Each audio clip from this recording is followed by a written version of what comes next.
Hello, beautiful and handsome world changers. Welcome back to the Nomad CEO Podcast. I'm Ken's, your host, and today I am so pumped for this guest. You're going to want to lean in and take notes. This is going to be a transformative conversation. I can already tell you because Dr. Roz is one of the most loving people that you'll ever meet. And if you're watching on YouTube, you already feel that because you see the love that she exudes through the screen. And so let me just tell you about her. Dr. Elizabeth Rosner, aka Dr. Roz, which I love that, is the visionary behind the love revolution. It is a movement. She's on a mission to teach 8 billion people to love 8 billion people. It is rooted in unconditional love and non-violence. She empowers leaders through her Leading with Love, LOVE, and debt-free degree frameworks. So join the movement today with Dr. Roz and in this conversation because we're going to shift the world's vibration. A Yes. big statement, shifting the world's vibration one heart at a time. Dr. Roz, welcome to the show. I'm so happy to have Oh, you. I am so delighted to be here. It is a joy. It is a true honor every time I'm in your presence, every single time. And I cannot even begin to tell you how much I've looked forward to this conversation and to be with you and to share with your community. It is truly my honor. So thank you for inviting me. Oh my gosh, absolutely. It was so I a little background on how we met. It was actually on a virtual like networking type meeting. Yes. And it's so funny because when you're in a meeting with a ton of people, this is just how I am. I'm always like, ooh, who's on here that I want to connect with more, right? And usually Yeah. everyone, but if I were to select a few people that I just kind of vibe with based off of the screen, you Right. in an instant were like, this woman, I don't know who she is. I don't know where she comes from. But like there is something about her that I just am pulled to. And it's so funny through Ah, a screen, right? So I can only yes. imagine in person Yes. how people Exactly. feel. Yeah, Yes. yeah. Yeah. So yeah, Yeah. thank you so much for Yeah. taking the time. Thank you. I am pumped to get into this conversation because especially when we talk about something like love, Mhm. wow, that's one of the things that us humans always want to know more about. We're learning about, like we watch movies about it, people change their whole lives about it. Like there's so Yeah. much to this topic. And so I'm really excited to dive in with you today. So Yes. Yeah. Me too. yeah, so before we do, because I have so many questions, could you just start like where you're from and a little bit about how you grew up? Because something with the love revolution, like what a statement, right? So I'm so curious the roots in your life that helped you grow into this beautiful woman that is on this mission today. So Oh, yes, would you share a little bit of your background? thank you, thank you, thank you. So, I currently live in Atlanta, Georgia. I grew up in Athens, Georgia, which is about an hour and a half from Atlanta, and I'm home of the University of Georgia Bulldogs. And Mm. so, go dogs, we always have to say that. And when I was 5 years old, I was at summer camp, and we had this thing. One of the activities at Arts and Crafts was Shrinky Dink. So, for your audience that doesn't know what a Shrinky Dink is, you take about like an 8.5 by 11 piece of plastic, and you would write or draw on it with markers or whatever, and then they would put it in the oven and it would shrink down to about the size of a credit card. And so at 5 years old, I did this shrinky dink, and it says, God is love and love is God, to mom and dad and Catherine from Elizabeth. So I knew at 5 that love was a part of my story. And I Mhm. also knew at 5 that it wasn't just for me, that it was also for others. And at 5 years old, like the most others I could get to was my sister and my mom and my dad. Mm. But then you start thinking about, well, why did I stop there? Why didn't I go my extended family? And then what about the people across the street? And then, it just multiplies out to 8 billion people. But Mm. it would be wonderful if we have this like clear trajectory where it's like there were no obstacles, there were no hurdles, there were no detours. Like I've just been on mission since I was 5 for 8 billion people to love 8 billion people. And that is not my story. There are so many instances where the world kind of came in and the world was like, love is weak and love is passive and you can't love everybody and you've got to be independent and you have to spend your life. This was the message that I received. You Mm. have to spend your life drawing lines, making sure you're on the right side of the line and making sure you're cutting out those that are on the wrong side of the line. And what happens is we do that. We're so interested in dividing and like making sure we're on the right side that we're never really conscious of the fact that we are choosing being right over being in relationship. And it's something I've been talking with my Leading with Love clients a good bit. Do you want to be right or do you want to be in relationship? So when I say I'm a D or I'm an R, or I say I have this faith tradition and you don't, so you're whatever. When I say geographically I'm in Georgia, which is part of the United States, but geographically your feet are in another country and therefore you don't deserve to live. When I promote those kinds of ideas, then I'm hurting myself because we're all interconnected. But because we don't have this understanding, we think we're elevating ourselves. When I can make myself look better and make you look worse, then that's great for me. When in actuality, it's hurtful to both. Wow. Mic drop. Okay, Dr. Ross. It's so good. You said it so beautifully because we're humankind, right? Yes. We're all humans. We laugh in Yes. the same language, we cry in the same language. And so I love how beautifully and eloquently you stated that. And so could you dive into too, what is the love revolution? Yeah, yeah. So, first of all, my definition of love, the way that I situate love is, and it's why it's written L.O.V.E. Letting others voluntarily evolve and letting ourselves voluntarily evolve. So, it's meeting people right where they are and saying to them, I see you, you have a spark of divinity in you. You are so amazing. It is a miracle. It is a literal miracle that all 8 billion of us are on the planet at the same time. It is not an accident. No one is an accident. No one is like, oh, we can do without them, or we don't need their brilliance. Oh, you know what? Their higher power, when they made them, there's no talent in them, there's no joy in them, there's nothing that they can contribute to society. That never happens. All 8 billion of us have ways that we can contribute to society. And so with this understanding that looking at how do you it's easy to love others when you stop trying to divide yourself out, if that makes sense. So a lot of people will say it's too hard to love everybody. It's the easiest thing in the world because I never have to make a choice. I never look in the eyes of someone and say, do you deserve my love? Let me get out my little tally sheet. That's what's exhausting. I never have to do that. Do you deserve my love? Yes. Should I be loving in this situation? Yes. Should I choose love? Yes. It doesn't make it that I'm perfect at it, but it makes it so much easier. And the love revolution, it actually comes from, if you look at the word revolution, REVOL, love is backward in that word. And it comes from a quote by Martin Luther King Jr. that says, a social movement that moves merely people is a revolt, but a social movement that transforms, and I add respectfully to Dr. King, caterpillar to butterfly. A social movement that transforms both people and institutions is a revolution. Love is revolutionary. CEO Nomad is revolutionary.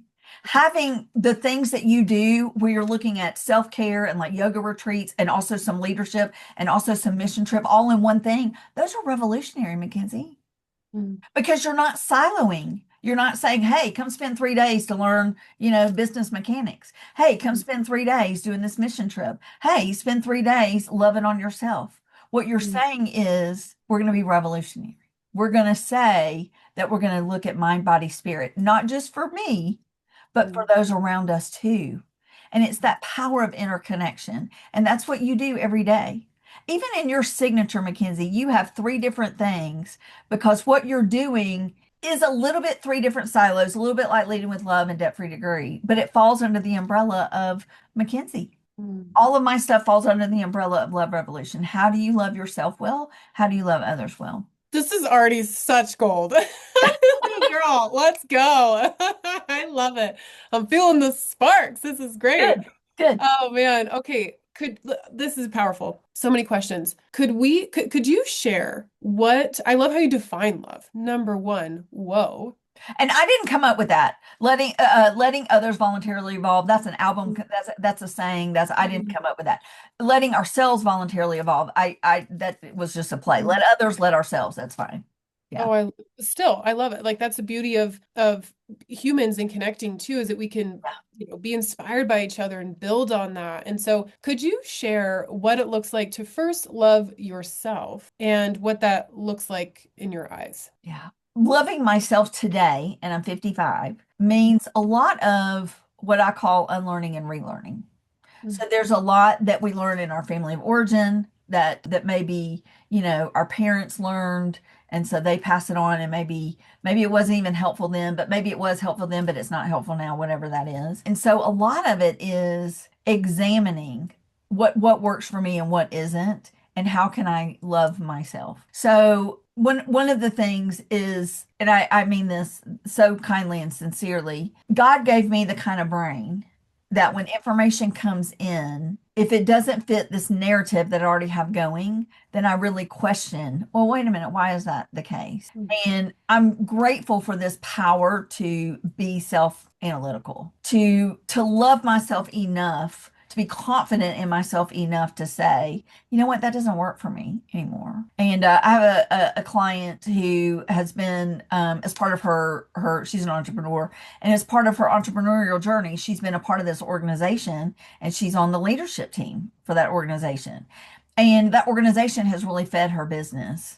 And she's considering not being a part of that leadership team anymore, but she's feeling like, oh my God, I don't know how I can do it. And I was talking to her about the power of embracing seasons. And basically, what she's doing is she's saying, I've got to do this for the rest of my life. But instead, it's like, what if you embrace it as a season? That season blessed you in that leadership role, but this is not where you need to spend your time. And that's what self-love looks like. It doesn't look like I've got to do the thing that I've always done and do it always the way I've always done it. It is what works for me today. The other thing, Mackenzie, is in the last 4 weeks, my precious, wonderful, beautiful father-in-law passed away. My precious, wonderful, beautiful only child, only son, got married. And then our precious, wonderful, beautiful niece got married the next weekend. And my mister was the officiant to his niece's wedding. So we have had these really powerful things happen in our family. And so on Tuesday was a hard day for me. And, there's never a day in the current United States where there's not something happen nationwide or globally that's not a cause for concern. I mean, we have a cause for concern every day. But on that particular day, there was an imminent cause for concern. There was an 8 p.m. Eastern deadline for a certain thing. And my heart was so heavy. And I had 3 appointments that afternoon. And I just said to all three of them, I was like, I don't feel well. And I've got to reschedule. And I took a 3 hour nap. That's how loving myself looked. Now, sometimes loving myself means pushing through and showing up even when I don't feel like it. That's okay too. But that's not always the case. It's not always the case that I need to take a nap and that I need to cancel stuff. It's not always the case that I have to push through. It's knowing myself and loving myself enough to know where's the thing and where do I need to be kind. That's so good. I appreciate that. And my heart goes out to you for your loss. Thank you. And major congrats to some new beginnings as well. Right. I have a Wow. new daughter. I have a new daughter. I mean, what a blessing is that, right? Yeah. Oh, I'm sure she's incredible. And she's also Yeah. very blessed to be now married into your family. So, Yeah, we're wow. very blessed by her. Very, very, very blessed by her. That's incredible. That's Yeah. incredible. And the so good on like the concept of self-love, I think is I want to start there because how and I would love your thoughts is like I see that rippling out, Yes. of because I'll ask you this, do you think that we could really truly love others unconditionally without abandon or with abandon rather if we don't feel that way about ourselves? Nope. Mm. Zero. It is impossible. Mm. It has to start with us. Because you can't do for somebody else what you can't do for yourself, and you can't, it's like when people say, you know what I want world peace. And you know what the best way is to get world peace? We're going to go bomb those people. You cannot bomb your way to peace. Mm. You cannot punch somebody in the face and say, I love you. Like it doesn't work. And so if you're not loving to yourself and attempting to be loving to other people, it's just not going to work. It's just not going to work. Wow. There's a Wow. lack of alignment. There's no integrity there in terms of, I don't mean that the person doesn't have integrity, but there's no continuity there. That's good. Do you think that we're born naturally loving ourselves, or is that something that we more so learn in our upbringing, right? Nature versus nurture? Or do you think it's a combination of both? Oh, it's definitely a combination. I have a higher power, Hmm. and so I believe that each one of us is born with my higher power's essence within in me. And I don't worship an imperfect higher power. I worship a perfect higher power. It is such a beautiful relationship that I can't even describe it. And do I want to be faithful to a higher power that I can fully explain? No, no, Hmm. I do not. So when I say the spark of divinity, regardless of, whether you have a specific faith tradition or not, you are here on the planet. And so I believe that each one of us are born perfect. Mm. And then the world comes in. And then it's tapping into that perfection that's already in there. It's not creating it. Because if we have to, as imperfect people, create perfection within ourselves, it's never going to happen. Because again, you're trying to create perfection from imperfection because things are messed up. But when you're tapping into something that's already there, because Mm. I would not say that my brain is perfect, but I would Mm. say that I was born with the capacity to perfectly love myself Mm. because it came from a higher power. Mm. That's so good. What have you found? I relate, and I love that. And something I've always been curious about is when someone doesn't have a higher power, and what to each their own. Like whatever you want to believe, Right, believe. exactly. Like that's Yeah. not my decision. It's your life. I think because I relate with that of that's how I've derived my own self-love. And I'm always tapping into that more, if you will. But what do you think it looks like for someone that maybe doesn't have a higher power relationship or, you know, maybe is totally for one reason or another, just doesn't believe in that, just doesn't prescribe to that, if you will. What do you think it looks like for them? I think it's probably harder, and Mm. I think it's probably less deep and less I think it's more complicated. Mm. Because if the only way to love myself was in my own power is so weak, Mm. you know? So it's a little bit like if you have a lamp and the lamp has a cord and you're like, okay, lamp, shine. Come on, shine, shine, shine, shine, shine, shine. The lamp's like shimming, and the the lampshade's trying to do whatever. When all the thing has to do is plug into the wall. Plug into the wall, then that makes it a lot easier. And I Mm. think that's what happens if you don't have a faith tradition. Mm. Not to say that there's anything wrong, as you say, there's nothing wrong with that. The flip side is because I have a deep faith tradition, I've had a lot of well-intentioned, loving, friends who believe that I'm a complete and total idiot, Mm. because how can you put so much faith there when you need to be doing this, this, and this? Mm. Okay, you do you, boo. That's the letting others voluntarily evolve and letting ourselves voluntarily evolve. That's so, I love that. Do you feel like you doing that is an example for them by showing like, hey, you may judge me for how I live my life or what I believe, but I'm not going to judge you. I'm going to let you evolve Yeah, and do that at your own pace. yeah. Do you feel like that's the example that they need to see? Probably in the way that you frame the question, but Mm. that's not the intent behind my action. Mm. I hear that. Yeah. I So I love have a friend that talks about IAP. So there's intention, action, and perception.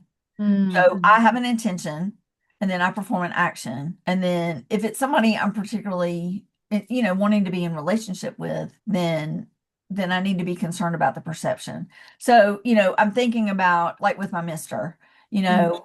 there may be an intention on his part and then he does an action. Mm. And I'm like, what, literally, like, what were you thinking? Then he might say, well, I was thinking this, this, and this. And I would be like, oh, Mm. that is not all the way it landed, sir. I just need you to know that is not at all how that landed, but okay, and so it's having that conversation. Now, the flip side is true too. Mm. When somebody says, I have a problem with whatever, blah, blah, blah, blah, blah. Okay, here was my intention. Here Mm. was my action. Your perception was this, but this was my intention. When folks are so intent to be right, then they're not going to care about your intention or your action. They're going to land on the fact that the perception of your behavior was awful. Therefore, you're awful. Mm. But if they're intent on being in relationship, then it's a conversation we can have. Wow, that is really good.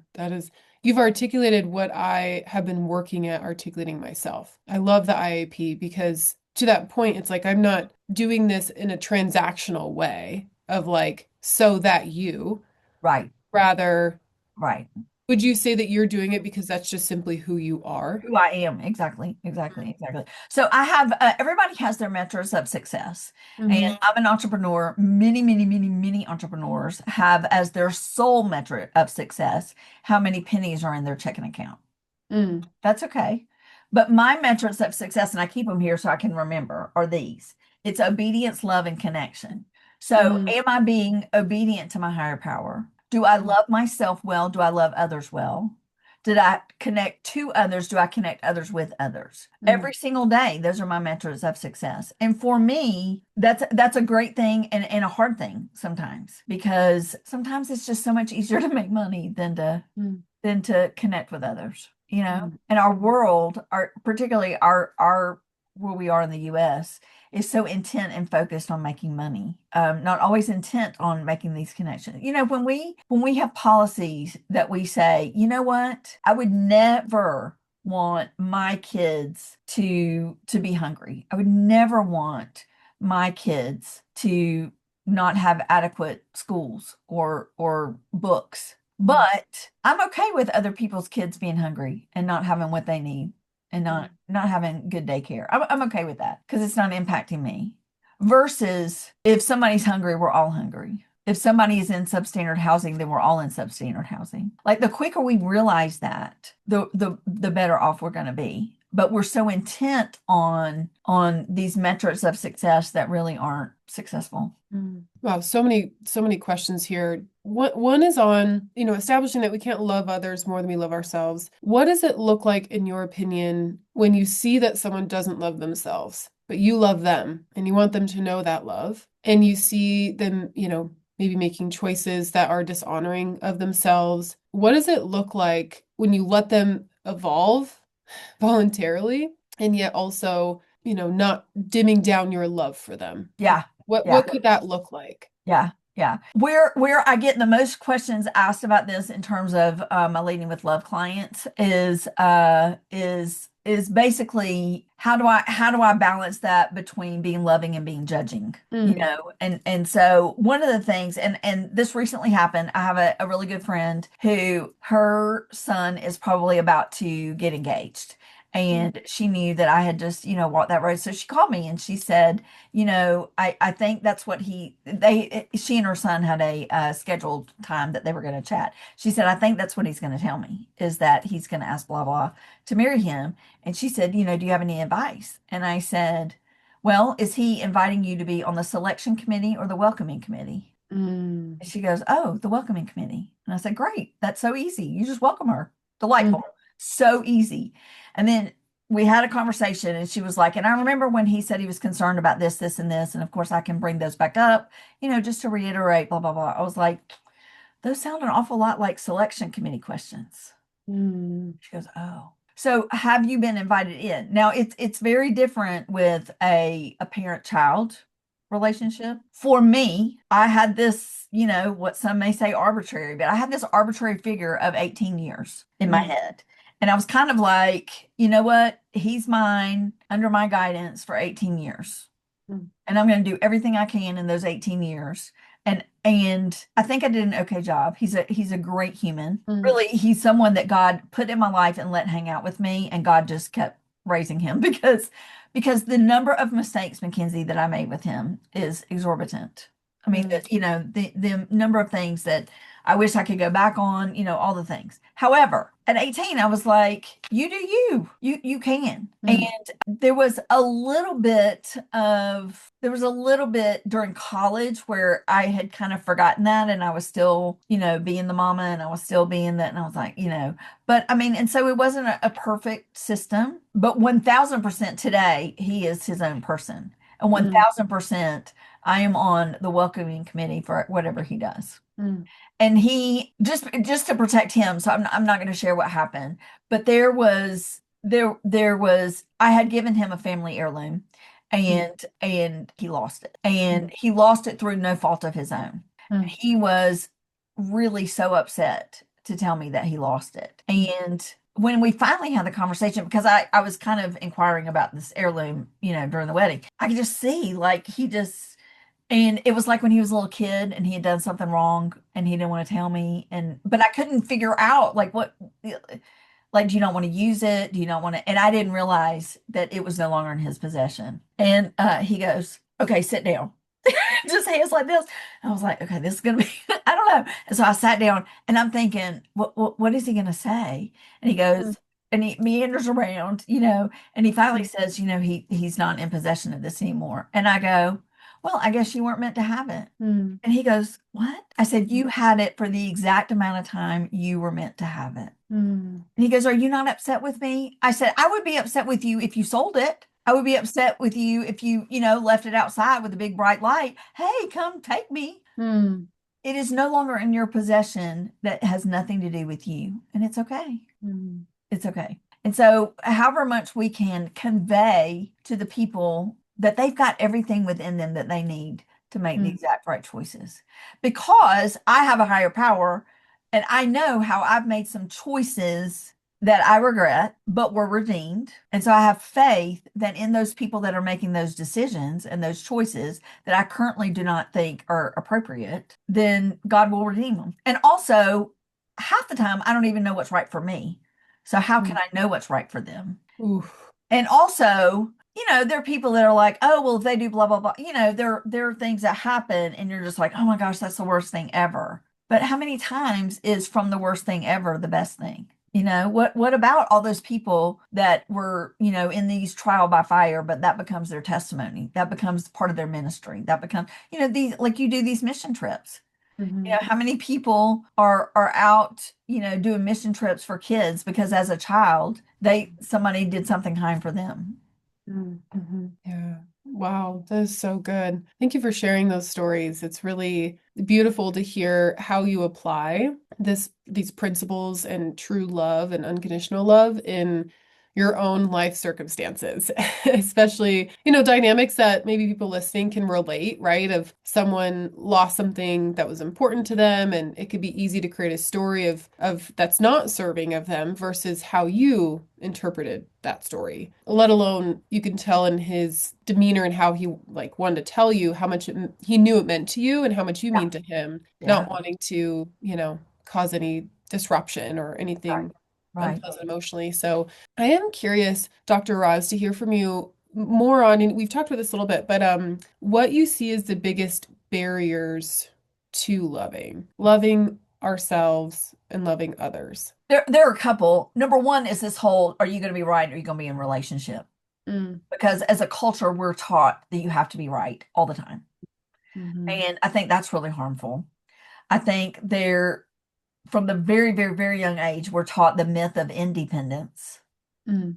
which I didn't even understand was a myth until I was 48 years old. Never even had heard of the concept of interconnection till I was 48 years old. And sitting at the King Center, listening to being taught about Martin Luther King's philosophy of nonviolence. Mm. And it's probably the hook for me, this idea of interconnection and this idea that we can love all 8 billion people on the planet. That was what immediately drew me to that philosophy. And then I was asked to be a trainer by Dr. Bernice King, which is the youngest child of Dr. Martin Luther King and Coretta Scott King. And who says no to Dr. Bernice King, right? And there are 14 of us in the world, Mackenzie. There's her, there's Dr. Bernice. We have 3 senior trainers and 10 trainers. That's it. Wow. But nonviolence is a love-centered philosophy. And Mm. so I study Dr. King an hour a day, every single day. Mm. And so I think it's the myth of independence. I think it's, again, that kind of goes back to, do you want to be right or be in relationship? This not understanding about this interconnection piece. And we're not taught how to love ourselves. Like we're not taught that we even should. And in many ways, it's like, oh, you're being selfish. Mm. When young people now, I mean, I think that when people are concerned about, like, they're constantly jockeying for position instead of being. It's almost like they want to be a human doing instead of a human being. And so figuring out how we can raise good human beings, I think helps with a lot of that.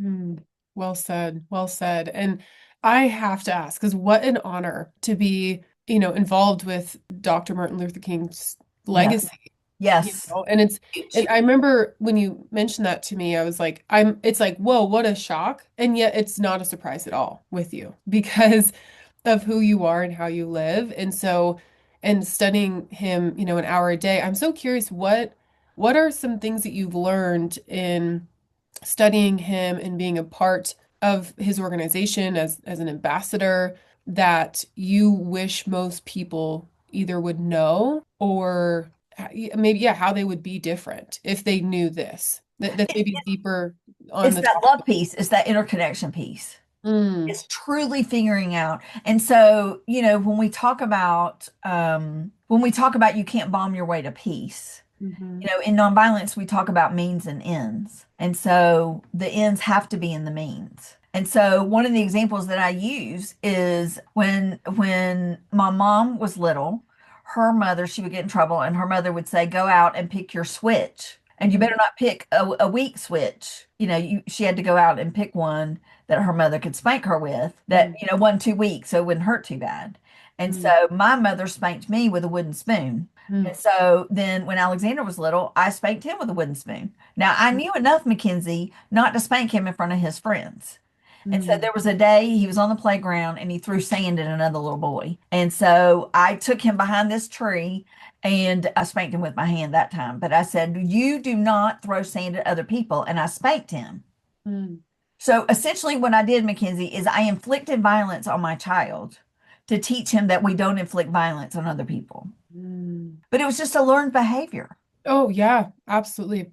And Yeah. so when we understand that, as Dr. King says, that violence is a descending spiral. And so the only antidote to that is love. He also has this really amazing, when he talks about interconnection, he says, I wake up in the morning and I'm having coffee from this country and I'm using soap from this country and I'm wearing clothes from this country. Like already I'm indebted to half of the world before I even get out the door. Mm, And it's this understanding that I did not build the internet. mm, I did not build my car. I did not make my clothes. Like I am not independent at all. mm. And the more that I can understand that we're all interconnected and the more others can understand that, then the better off we're going to be. Wow. So man, such gold here, Dr. Roz. I'm so curious too, and I've heard you talk about this a little bit, so I'd love for you to share here what you envision the journey to 8 billion, loving 8 billion people could look like more. Like even from a practical sense. I know you mentioned like when it's 9 billion people, we'll love 9 billion people. Right? And That's so 2037, by the way. oh, geez, that's nuts. Okay, wow, we are Yeah. populating the world. A lot of loving happening. A lot of love happening. Yes, honey. Yes, yes, yes. Oh man, that's great. Okay, so yeah, what do you envision from say more of a macro scale that love, like especially with the principles that you just shared about MLK Jr. and what you've done and who you are? What could that look like from a country level or even a continent standpoint in a practical way, right? Like so what do you envision that looking like more? Well, it's choosing love every second of every minute of every day. Mm, And so it's choosing love-centered politicians who are crafting love-centered policies for love-centered citizens mm, or love-centered people. And mm, so even, there are people that will say, well, if you're not a citizen, blah, blah, blah, they make those distinctions. However, that person does have a heartbeat. mm, And which one of us would not flee our homeland to protect our child? Right. And then, well, and then there's the what about, the what about, the what about.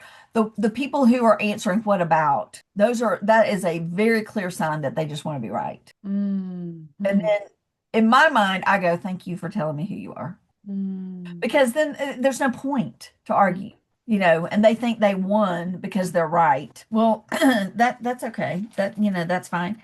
I have a phenomenal business coach, Julie Miller Davis, and she did this exercise with us. And our mastermind is from all over the country, and so we gather in person. And she did this activity, and I was the first one to go, so I didn't know what to expect. And she mm, sat in front of me, other people were in a circle behind her, and she goes, okay, Dr. Ross, what is your big, hairy, audacious goal? And I said, 8 billion people loving 8 billion people, one heart at a time. She goes, okay, go bigger. And I was like, go bigger. She goes, go bigger. And I said something, and then go bigger, go bigger, go bigger. And I was kind of fumbling around, and she goes, go bigger. And I finally said, when astronauts are orbiting the planet, they look down and it's vibrating at purple because all 8 billion of us are operating at our highest, best, most loving self. And that was such a powerful way for her to elicit out of me what was already in there that I had never articulated. And so I started talking about that and explaining that. And I have a really dear friend from college who sent me some bookmarks. And so Oh, she's got this astronaut that's orbiting this purple Earth, and then she's got the grit blueprint for leading with love, and she sent them to me. wow. Oh, I love it. That. That's the power. That's the power of Mm, love. That's the mm, power, and that's the practical aspect of it. mm, Is, I tell this story frequently because it just is so meaningful and so simple. I went into a grocery store, and there was a gentleman who was the cashier, and he had a name tag, and it was not a name that I had ever seen before here in the South, and it was not a name that seemed very easily pronounceable by my limited language skills. However, I was like, "Hey, blah blah, how are you today?" And so I mm, attempted it, and I mean, mm, Mackenzie, he whipped his head back at me. He goes, it has been 8 hours and no one has called me by name. mm, Being intentional to see people. And so people want this practical thing of how can I, as you said, how can I do it at the country level or the continent level or the world level? That's great. How can I do it with the next person in front of me? mm, That's how we do it mm, over and over and over and over and over. Even like you and I met in the big networking, and then we met and we did a one-on-one 30 minutes. And so a typical networking 30-minute connection call, what I call a connection call, typically is 10 minutes you talk about you, 10 minutes I talk about me, and then 10 minutes or throughout that 30 minutes we kind of figure out the synergies, figure out, how can I connect you to other people or whatever. And so most people would say that in-person networking is far superior to online networking every single time. mm, I would say there are tremendous benefits to in-person networking, and feeling someone and hugging someone and feeling someone's tangible energy. That's really, really powerful. And you and I could feel each other's energy on this call, that call mm, that we did. And we had 30 uninterrupted minutes. mm, So I wasn't over looking your shoulder going, okay, Mackenzie's great, but I really want to talk to Amy over there. Or Mackenzie's mm, great. Oh my gosh, I haven't seen Fred in so long. Let me get a hug. No, we had 30 minutes where it was Elizabeth and Mackenzie. Mackenzie, you have a bazillion dollars in your checking account. You can always make more money. You have mm, 168 hours in a week, and you gave me 30 minutes of your time. There is not a greater gift. And then if you do that with every single person you encounter, maybe not it's the 30 minutes, but like, how can I be loving to that person? How can I be kind to that person? And then we keep doing it and we keep doing it and we keep doing it. That's mm, how we get there. mm. Man, you are a wizard with your words. This is so good. I'm like, man, mic drop, power drop. Like I am this is really powerful. And I'm I love what you said too, because I was talking to my mom the other day and she was like, you always think so big. Like you always just go, Mhm. if we can Mhm. go bigger, go bigger. Like I'm that girl, And Yeah. but I love that because I could use someone doing that with me, Yeah. because I know I can go bigger and I'm not thinking bigger. Yeah. Uh, and yet so much of what I do is it really does come back to owning the mirror and loving your neighbor. Yes. And that ownership, if we all did that. Yeah. And so I love how you said that because I can still be like, but wait, is there a way to, but to that point, it's like, man, then we're all that interconnectedness. We all have a sense, we all have a hand in that. We all have a role. It doesn't have to be disproportionate of just one person or a few people. It's all of us Yeah. like that. And so, man, Yeah. this is so powerful. And I'm curious too, if you mentioned the framework around loving. I would Mhm. love to hear whatever you want to share on that framework to help that you teach your clients that, high level. And obviously, if someone that would want to work with you and then go deeper, that's the way to do it. But just from a bigger picture perspective here, I'm going bigger. What does that framework look like? Sure, sure, sure, sure. I am from the South. Y'all can hear it in my my accent from Atlanta, and so I use GRIT as Mm, an acronym for a lot of my different programs. Have different meanings. So, in leading with love, GRIT stands mm, for gratitude, responsibility, interconnection, and three. So GRIT, gratitude, responsibility, interconnection, and 3. So gratitude is I have to versus I get to. Mm, Like April 15th is next week as of this recording. And so mhm, there are a lot of people lamenting the taxes that they have to pay. I'm mhm. like, you bring it on, honey. If I need to pay taxes, then that means I have done well on that particular aspect of metrics. And let's Right. pay. Now, do I want to pay one penny more than I'm supposed to? Absolutely not. But I love paying the tax guy. Mm, Love it. Love it, mm, love it, love it. Quarterly taxes. Let's do it. Yeah. mm, So I have to versus I get to. And it's mm, that perspective shift of gratitude, right? The art is responsibility. What is mine to carry and what is not mine to carry? And here's the thing, Mackenzie. This is one way that we all get twisted is because we are carrying so many things that we're not responsible for that we need to lay down. mm. And simultaneously not doing the things that we are responsible for. So, as an entrepreneur, even as a human, we need to delegate, but we don't need to abdicate. And so there's a big difference. So if I'm delegating it, I'm no longer responsible to take care of that, but I don't abdicate. However, if I'm carrying something that I am not meant to carry, I'm also not being responsible. So it's finding what am I carrying that's no longer mine? Let me lay that down. What am I not doing that is mine to carry? And let me pick that up. And so when people are so focused on other people, well, they didn't do this and they didn't do that and they didn't. And I talk about this in Leading with Love too with mindset. So there's like an employee mindset, which I was somebody's employee for 35 plus years. And then there's an entrepreneur mindset. And then there's like CEO mindset. So entrepreneur is, how do I get my business going? CEO is how do I scale my business? How do I leave a legacy? How do I build it so I'm working not in the business, but on the business? But then there's revolutionary mindset. You are revolutionary, Mackenzie. Not all of us have that revolutionary mindset, but it's understanding where's our responsibility in all of this. So like I just yesterday I got invited to a phenomenal group, and this group meets, I don't remember if it was weekly or every other week, and it's like 2 hours or something. And it would be a great opportunity for me, and I just don't have time in my 168 hours to say yes to that opportunity. I have a responsibility to understand. I have to love myself enough to say no to the good so I can say yes to the best. And so that's the responsibility. The I is interconnection. We've talked a lot about that. And then the T is the power of 3. And so, if you think about you and I were so somebody invited me to that group. Somebody invited you to that group. So that's 3 people. But then you and I met, and then you want me to share with people in your community. So then that's the power. But who is your best referral source? It's your clients, right? Mm, mhm, Because you serve them so well that then they go to their friends and they go, OMG, come mm, work with Mackenzie. Come to this retreat with Mackenzie. Come learn what it means to be truly elite through Mackenzie. And so mm, that's the power of 3. So if it's your one to many, it's going to be kind of like splay, and it's not going to be nuanced. But if you're always thinking about how can I use the power of 3, then you can leverage that. mm. That's so good. And it keeps the scalability really simple Yeah. and close to home. And it's like, what's my next best step? And Yes. yeah, and saving your best. Yes, I so relate with that. Yeah.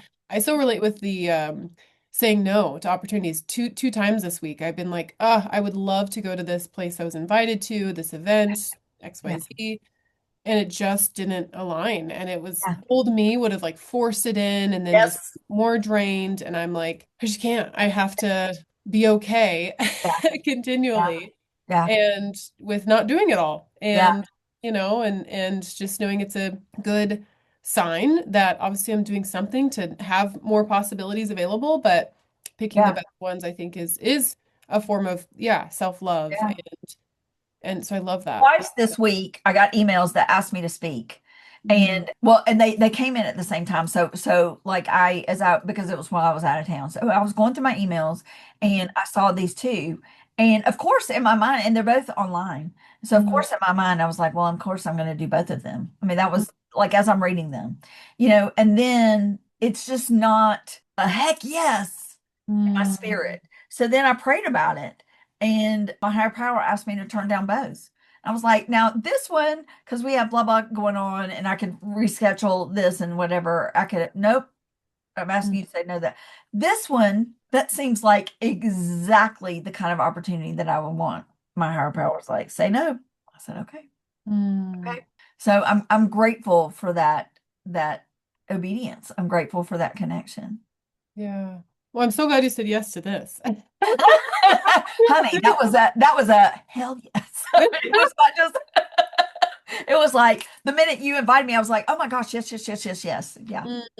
Well, I have to say this, Dr. Roz, like number one, your energy, as I said in the beginning, I just also have so much admiration for you to be, how do I say, like bold in your message in the sense of it's not a bulldogging boldness. It is a gentle yet solid, rooted boldness Yeah. of this is right. Yeah. This is and to that point, this is the right thing because I'm also looking at relationship, right? Like you can obviously tell that you prioritize that. Mhm. You're in relationship, you're interconnected, spiritually aligned to those around you, and walking that out, like, of course, all these doors would be opening. But I just have to say, it's few and far between the people I come across that have a gentle rooted boldness in their mission that they will allow themselves to be seen in such a way as you are, and Thank to put yourself in a place on a topic like love, on a topic like looking past what can divide us and bringing a voice and answering. And thank you for letting me ask the questions that I had. They're very you. Sure. genuine of like, how do you think about this? Because these are things that I contemplate. And as I travel different parts of the world and you meet so many different backgrounds, and it's like, man, I love you. Like I don't, whatever you believe, however you are, like I just love people. Yes, And, exactly. and Exactly. so I love your mission of how, and especially from being 5 years old. Yeah. Like that's Yeah. so beautiful. Yeah. And what'd you call it? A shrink-a-dink? Shrinky dink. Shrinky Shrinky dink. I shrinky need dink. so cool. I need to do one of those. Yeah, I don't know if they still make it, but yeah, yeah, yeah. And Uh, too, Mackenzie, thank you for saying that because it is the gift that I was given to be able to stand authentically because nothing about my provision is based on my messaging, if that makes sense.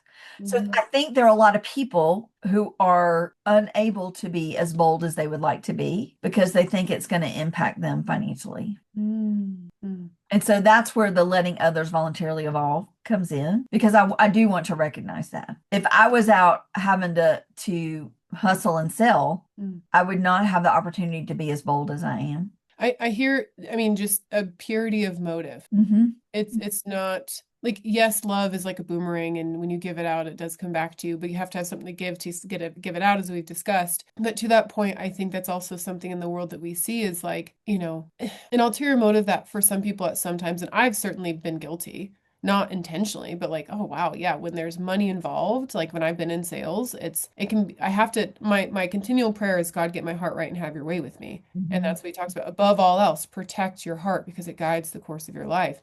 Mm-hmm. And I will always, I'm sure, have to do that. But to your point, why I say that is when you are fully aligned in that authenticity and doing what you were called to do, and your obedience to live that out, Yeah. right? I think is so incredible. And yeah, yeah. So I could talk to you all day, Dr. Ross. I really could. Let's do it.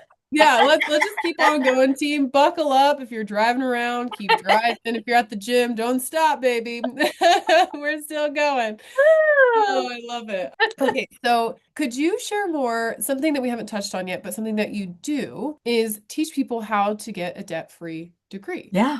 or get a degree debt-free. And so I would love for you to share on that aspect of what you do and what that looks like. Yes, yes, yes. So my parents told me from the time I was born that you are going to go to college and we do not into debt for education. Mm, That was just a part of like our family narrative. Now, I do believe that we do not go into debt for education. I do not believe that every single child must go to a 4-year college.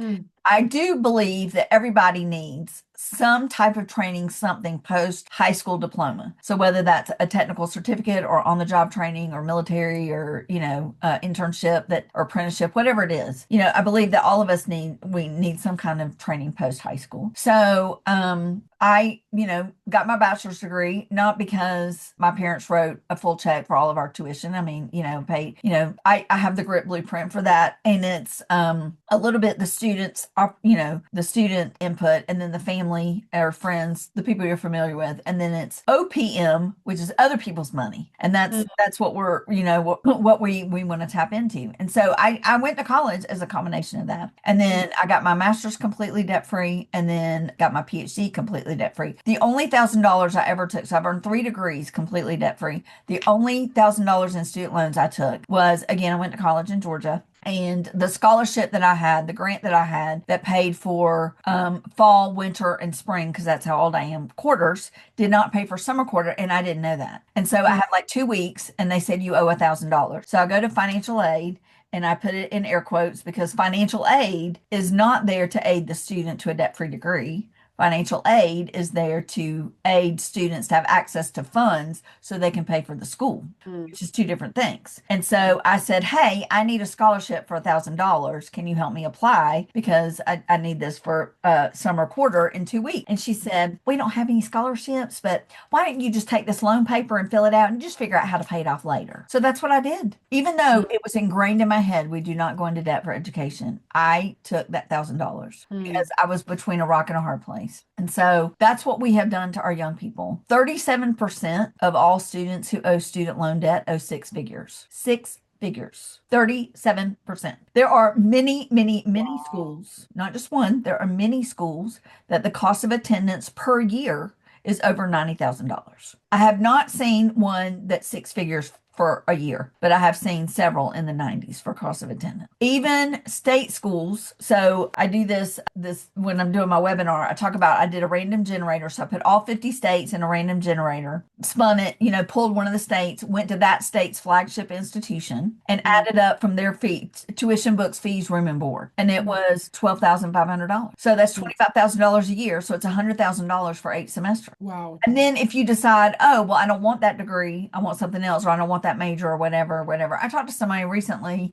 Their child had almost $200,000 in debt because they had gone to a hoop-to-do school. It was like a really well-known school, and they had gotten a degree and then decided that they did not want to utilize that degree and they wanted to become a nurse. So they stayed at that hoop-to-do school to become a nurse. And so, there are lots of options to become an RN, and getting a degree from a really well-known institution is not necessarily necessary for being a good nurse. And yet, and so how long is it going to take an RN to pay off, almost $200,000, right? So and going back to nonviolence as a form of nonviolent, debt-free degree is transforming communities.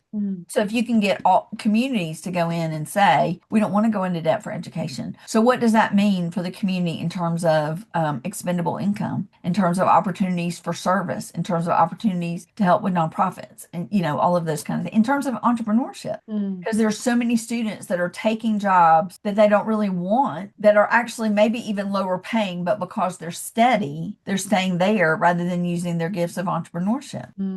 Oh man, that's a whole nother could go down that path. Let's go there a little bit. This is good. Wow. Okay. First off, wish I would have known you because I remember the moment when I signed for student loans. Yeah. And I went to a small 2-year school and then a small private 4-year school after that. And I played softball. So that's what took me those places. But I didn't get out any student loans until my last 2 years.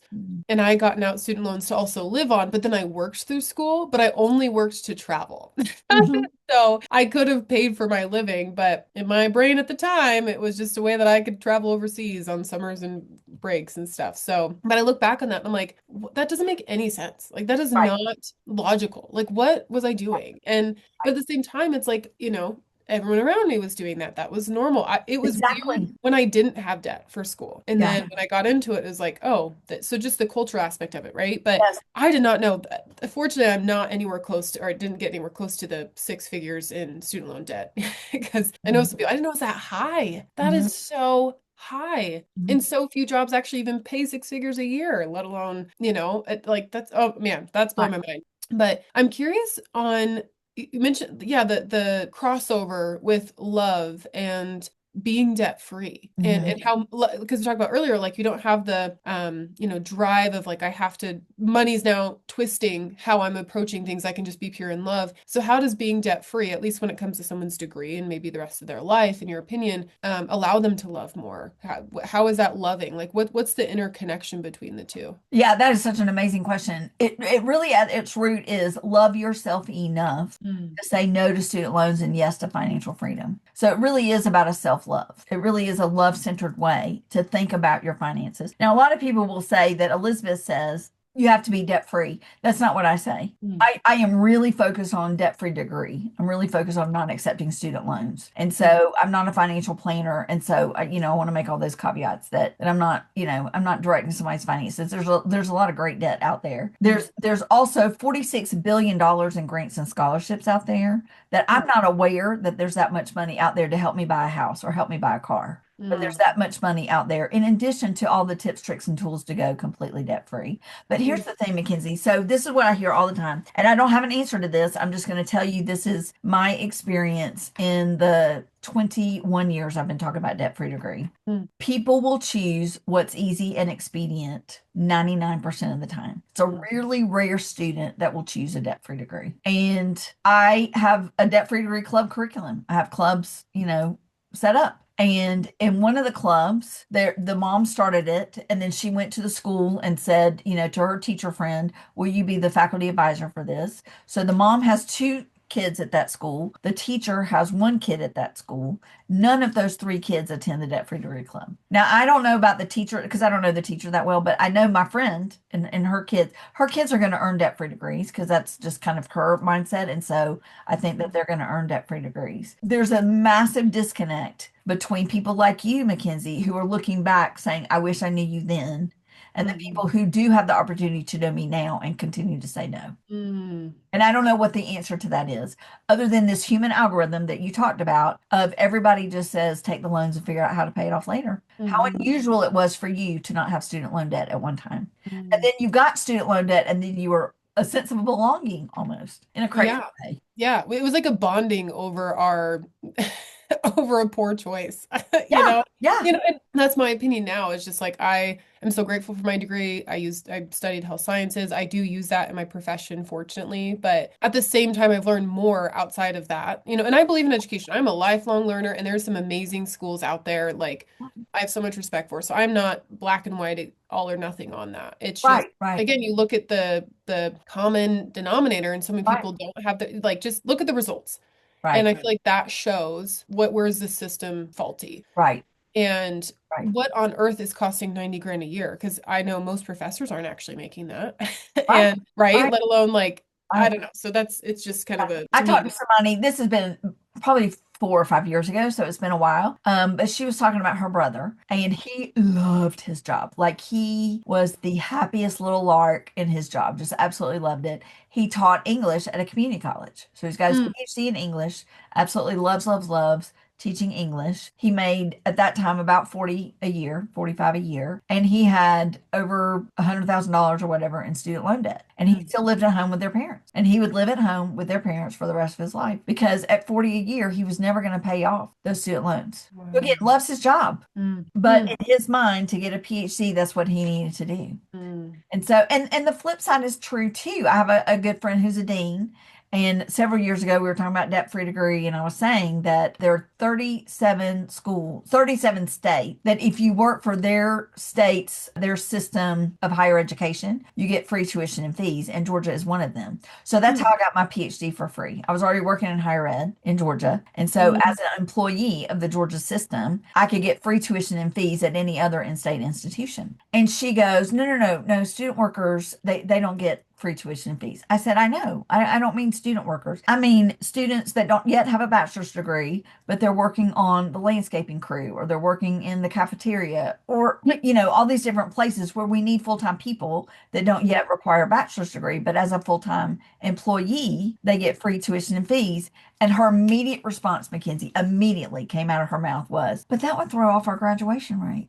I didn't know we were all here to focus on graduation rates. It's the system. One of the things the King Center says all the time is the system is not broken. The system was built that way. Mm. And we will say the system's broken in a lot of different aspects of our society, but that's one of them. The system is broken. No, no, no. It was built that way. Yeah, that's well said. I haven't heard that before. And it's like, yep, that nodding. That is so true. And it's like, how do you shift the system? And I really feel like conversations like this, right? Of maybe someone's listening and this is the first time they've heard of, I can get a degree debt free, or maybe they've heard of it, but it's the stories, right? That we tell ourselves, the conditioning, like you having that conditioning growing up is so valuable. But even still, you made that choice as an adult to find a way, the strategy, for example, with your PhD, to say, there's a way to do this for free. Yeah. And I'm going to find it because I'm honoring a decision that I made and values that I have. Yes. And versus someone like, oh, it's so lucky it's like, well, is it? I feel like you created that, right? Like your values drove that behavior. And man, I cannot tell you how many times, Mackenzie, I have done a debt-free degree webinar, and there've been, parents on there, students or whatever. And I get to the end, lay out the grit blueprint for how you can achieve a debt-free degree, and get to the end and open up for questions. And somebody will say, where is the best site to get the best interest rate for the loan? I got nothing. I don't know. I did an in-person financial literacy event at a middle school. And so they had like 8 or 10 different like little classrooms that you could go to. And so I did my debt-free degree webinar 3 times. So every single time I had a parent in there ask questions like that. One parent admitted she was over $100,000 in debt, working on her PhD, and wanted to know how she could best situate both that debt and her income in such a way so that her son could have access to the most amount of loans. I was like, I don't have the answer to that. I had another parent in there who is a teacher, and she had over $200,000 in student loan debt because as a teacher, every single time you get a different degree, a certification, some kind of add-on something, you get a pay bump. And so because of that, she had gotten all these pay bump, but she had pay bumped herself right into $200,000 in debt. And so she was like, I'll never pay that off. And then this other lady, she had $20,000 in student loan debt, as like she'd been in school like 3 semesters. And so she said, I just realized that trajectory and knew I would not be able to pay all that off. So I quit. She's paying student loans for those 3 semesters, does not have a degree. And because she doesn't have a degree, of course, she's not perhaps making what she would like to make, and so the system is built that way. Man, that's so, as I'm listening to this, I mean, and I see myself in it, right? Like in my early 20s, especially, and just not understanding debt. And I give major credit to my parents because I've seen them as an adult, let's take my mom, for example, like, my parents split. My dad's always been in my life, and an amazing human, but primarily living with my mom and seeing her finances, working 3 jobs, like that was just normal for her, right? Was just you leverage debt. I remember being with her signing the loan of like, well, what else are you going to do? And now seeing her be debt free and how she's grown and how she values that has been such a great example for me on my debt-free journey. And it's so interesting that because I hear stories like that, I'm like, how could, like, it doesn't, when you say it out loud, and I'll bless, the people that are in that situation, because I've been there, in my own way of like, there's just like a disconnect. Like, is there a disassociation between this logic here of what's going on? And there is, like, at least to some degree, but I'm like, I wonder how they were conditioned. And not to point fingers, but just to be aware of like where, like I love what you said earlier too, of it's an unlearning and a relearning. Yes. That love, because this is a great example of that. So, man. To be completely honest and transparent, I would say 1% of everyone who hears my message of debt-free degree embraces it. Mm, And that might be being generous. mm, I mean, I talk about it all the time. I've written books about it. I did a webinar for a school system. It had 15,000 students. So all the students were invited, all the parents were invited. At the end of that, as entrepreneurs, we do our call to action. At the end of that, I did a call to action and I said, every one of you can sign up for a free 30-minute debt-free degree planning session with me. mm. 15,000 students plus parents, those who attended live, and they all got the recording. Do you know how many planning sessions were scheduled? Guess. A handful. Just throw out a number. 5. Nope. Was it 0? It was zero. 15,000 students. There were over 80 people who attended live, students and faculty and parents live. 80 people. Even out of 80 people, 0. Whoa. Mhm. Wow. So for a long time, Mackenzie, it was like, I'm sick of my head being bloody. I'm sick of beating my head against the wall. I'm just not going to stand here and do this message. And my higher power was like, oh no, people need to hear it. Mm, Just because you're not receiving financial provision does not mean that your message isn't valid. mm. Okay. Yeah. Wow. That's a mind blow. I think of the story of like, praying for help, the guy that's in the water and then the boats come by. Man, that's so good. At the same time, like I can see me in that, like just the reckless financial lack of stewardship that I've had before and just having, although I will say like listening to people like you, or I listened to Dave Ramsey say at that time, I took financial peace and it was like, oh, this is a very passionate person about the other side of like a different narrative. Right. And so Right. it was planting seeds, even though I didn't I did actually start acting on it, but I didn't get my act together in all aspects until more time went on. And yeah, that's just so, yeah, you are impacting people, whether they're booking a call, whether they're saving the link for when they're ready. But man, that's crazy. So, okay, question on you on that. So, for those listening, and however many that's going to be, where can they find you when it comes to learning more about the debt-free degree, your books, all of that, and then we'll talk about leading with love and your clients with that. Yeah, everything is on my website. So it's drroz.love. All of my website pages end in love. So it's drroz.love. Oh, I just love it. I love love. That's Yes. so good. That's so good. Well, thank you so much. People have to find you, connect with you, Yes. all of that. I could talk to you all day. Yes. Excuse I me. I would just love have it. a few more questions for you as you wrap up here. Sure. These are questions that I ask everybody. Okay. So, just would love your take. Do you have a favorite book or podcast that you would recommend to people? Ooh, ooh, ooh, ooh, ooh. Okay, so a lot of people have asked me because I wrote my debt-free degree book, and they've said, "Okay, when are you going to write your Leading with Love book?" And Mm, I was like, "I don't know, I don't know, I don't know." And then this little lady, maybe y'all have heard of her. Her name's Mel Robbins, and she wrote a book called The Let Them Theory, and that is essentially leading with love because it's the letting others voluntarily evolve. But then she mm, follows it up with the powerful, what I think is the power of it is let me, which is mm, letting ourselves voluntarily evolve. And mm, so I would say amazing book, amazing book. I feel that. Yeah, that was she hit the nail on the head with that. Yeah, Yeah, yeah, yeah, yeah, that's so good. yeah. Wow, yeah, it's so funny. I've read that book and it's been one of the books I'm like, I need to go back to and like study a few pieces Yes, of it because it's yes, so good. yes. Yeah, so it's confirmation because it's been on my brain. That and Atomic Habits I've been thinking about more of like I need to Oh, go Atomic Habits fresh. is great too. Yeah. Yeah, Yeah. yeah. But I don't know if there's another book out there quite like Let Them though. The Let Them Not, theory. not that I'm aware of. Not that I'm aware of. Yeah, I yeah. also I think a lot about the four agreements. Mm, So, be impeccable with my word. Don't take it personally. Don't assume and always do my best. It's that don't take it personally for me. That's what's so hard. I've got another friend and their struggle is be impeccable with my word because they're people pleasers. They're mm, like, yeah, yeah, yeah, I'll do that. I'll do that. I'll do that. And then they're not following through. And so, yeah, that's another great book. But yeah, I yeah. mean, I could talk books all day long. Yeah, yeah, no, that's really good one though. Really good ones. Yeah. Okay, this is kind of a funny one, but do you remember the last time that you laughed so hard that you cried? Yes, it was today. Oh my gosh, fun. Let's hear it. I'm turning red because I'm embarrassed, but it really, it really did happen. All I'm going to say is I have a prayer partner Mm, and we pray together every week and we are very intentional to also laugh. We're not intentional, it just happens. And mm. one of us in the midst of our prayer time, I'll just say one of us dropped the F word.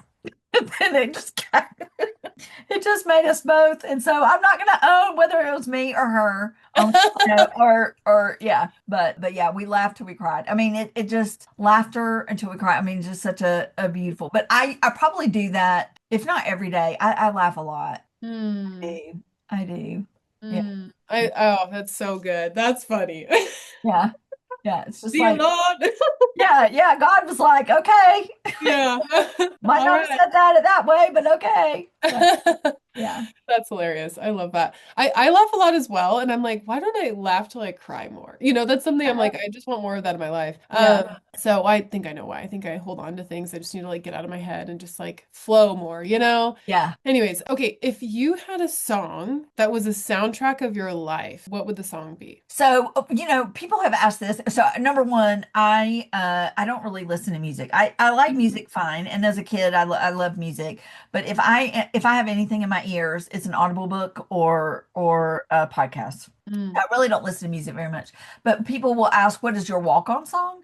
And so my Mm. walk-on song is "Love Is the Answer" by Aloe Black. Mm. So it's kind of got a funky like 70s little groove and love is the answer. And so anyway, but it is. I mean, love is the answer. Love is the answer. Now, Alexander, got married Mm. and so we did the mother-son dance and we actually did. So the Indigo Girls are from here in Atlanta Mm. and I saw the Indigo Girls. I don't know, probably seen them 50 times live just because they're in and around here. So the mother-son song that we danced to was Closer to Fine, but it was more not necessarily the lyrics, but like I didn't want something super sappy. Mm. And every time we would do Closer to Fine, I would, do my hands up to him like he was closer to fine. So yeah. Mm. Oh, I could only imagine how cute that wedding was. And It just was like, fun. yeah, It was yeah. fun. Yeah. Oh, it's beautiful. The wedding season. I was just at a wedding this last weekend for my cousin. So, Oh, okay. wow. Yeah, yeah, it was super fun. Okay, travel. Do you have a favorite travel destination? And I'm curious, why is it your favorite? So, yes, Mike and I used to say, and this is not the current case, but we used to say when he retired that we wanted to spend a month in Israel in the city of David and just live there in the city of David. We at this time do not feel that that's a Mm. safe option right at this moment, but at some point we may. So, and Mr. retires at the end of this month. And he has been at this employer for 39 years and 10 months. Yeah. So we're really excited about his next chapter. And so what's great about me is everything that I have built, like so little is going to change about my schedule Mm. because everything that I built I can do from anywhere. Mm. And so we definitely want to visit all 50 states. And for us to count a state as a visit is we have to at least spend the night. Mm. Mhm. So we want to visit all 50 states. I'd like to visit all the presidential like libraries, homes, those monuments, those kinds of things. And we jokingly said, but we were joking. So I don't know that we're going to do this, but we jokingly said we wanted to go to every Buc-ee's. Oh my gosh. But we were just kidding about that. But yeah. I Yeah. could, so I've only ever heard of Bucky's because someone on YouTube that I like, there's a couple that has a travel channel and like they toured it. I'm like, what is Bucky's? Uh-huh. And I'm like, this is, yeah, a sight to Is see. it the guys from the UK? No, they're Kara and Nate are is this couple. I just love Okay. them.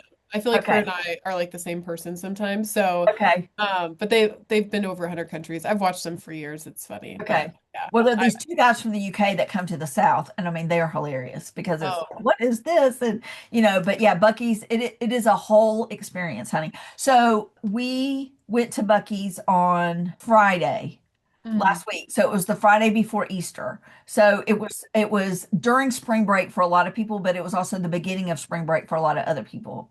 And Mm. so Bucky's it probably has 100 gas pumps. And in the women's and men's, I assume in the women's restroom, there's probably 40 stalls. But they have these lights over them. And so, even if there's a little bit of a line, it's going to go fast because there's 40. I get there on Friday and the line for the women's room is out the door, out the hallway into the store and all the way to the back of the store, like where the cooler was for the water. And I mean, so I don't know how many people that is. Maybe, I don't know, 100 people, 150 people. I don't know. I was like, I cannot stand in this line. Of course, there was no line to the men's room. So Mr. went into the men's room and then we left and I had to stop somewhere else to go because, yeah, it's a whole experience. Yeah. Wow. Okay. Yeah, that's moving up my list. I appreciate that. I love a good experience. I am all for it. Yeah, yeah. Wow. Oh I'll my even goodness. have it. There's like they have a mascot, Bucky, Hmm. and so Mr. and I on that Friday we got our picture taken with Bucky before I realized the line was too long. So yeah. Mm, Yeah. love it. Love that you got it. It's Yeah. documented. That's Yeah. so Yeah. okay. Just because of the nature of our conversation and who you are and everything, this might be a little redundant because you've spoken so well, but I'm going to ask it. So, the last question is if you were to imagine that there is a stage that you can stand on, that the entire world is listening. Funny enough, I think of the Dr. Martin Luther King Jr.'s speech. Hmm. And you have a spot on a platform like that. Hmm. You could share a message with the world that would impact them, transform them. What would that message be? 8 billion people loving 8 billion people. Truly would be encouraging every single one to vibrate at their highest, best, most loving self. That it would be self-love and love for others. Yeah. And Mackenzie, because I can see it and because I convey it and you can see it, then we can make it happen. Mm-hmm. People are like, oh, well, that'll never happen. Well, I mean, I can see it. Mm-hmm. Mm-hmm. What is it that Henry Ford said when he made the car that what people were asking for was a faster horse? Mm-hmm. So good. It did not have a revolutionary mindset. Mm-hmm. He had a revolutionary mindset. You have a revolutionary mindset. We can see it. Yes. And same with you. And I love the love that Thank you. you exude. And I've learned so much from this. Thank you Mhm. tremendously. And it's been I think it's a timely message as well. And I definitely encourage everyone listening to go to your website and connect with you and get to know you and and you're on socials, so, whatever that looks like. But Yeah. man, thank you so much, Dr. Roz. Thank This has you. been Thank you for amazing. having Yes. me. Mhm. Yes, You're a absolutely. joy We'll and a link delight. everything. Oh, thank you. This is so fun. I'm so pumped to see how everything unfolds and to Yeah. hear the people that are going to be really impacted by this message. So thank you. Yeah. You're welcome. Thank you for Yeah, having me. Appreciate you. amazing. Awesome. Well, thanks everybody. Have a great day. We'll talk soon. Much love.